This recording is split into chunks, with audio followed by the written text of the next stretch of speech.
ভাবিনি কোনোদিন তোমাকে এভাবে আপন করে পাবো। তোমার জন্য আমার জীবনটা অর্থহীন হয়ে গিয়েছিল বন্যা। তুর্য, আমি তো ভেবেছিলাম এই জীবনে তোমার সাথে আর দেখা হবে না। এ কটা মাসের প্রতিটি দিন, প্রতিটি মুহূর্ত তোমাকে না পাবার বেদনা আমাকে মৃত্যু যন্ত্রণা দিয়েছে। তোমার রক্তে লেখা চিঠি দেখে আমি সব বুঝে নিয়েছিলাম। তুমি ওই চিঠি পেয়েছো?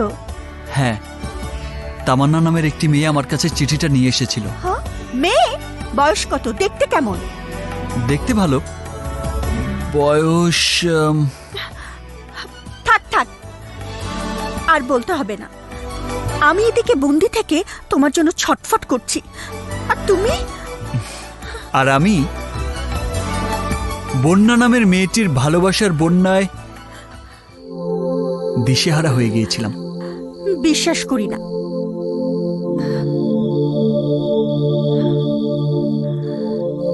আমার হৃদয়ের ওয়েবসাইটে সার্চ দিয়ে দেখো, শুধু তুমি আর তুমি।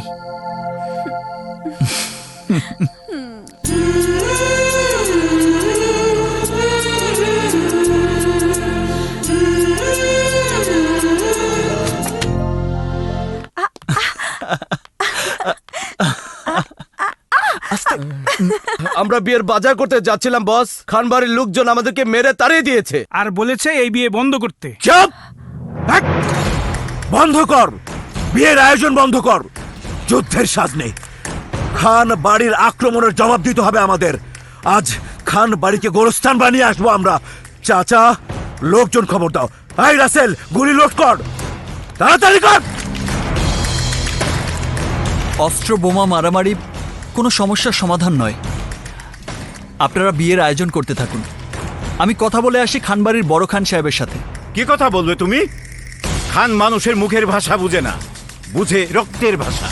রক্তের ভাষা আমিও কম বুঝি না, কিন্তু তার ভয়ে আমার বিয়ের আয়োজন বন্ধ হয়ে যাবে তা আমি হতে দেব না। কি করবে তুমি?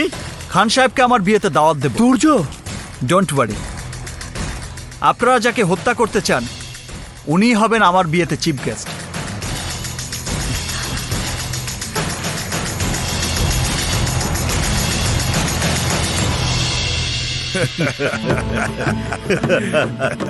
বোকা বোকা ছেলে।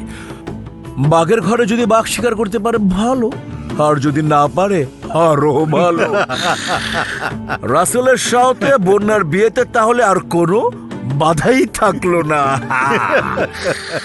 দারুণ দারুণ অ্যাক্টিং করেছিস তোরা, সুপার।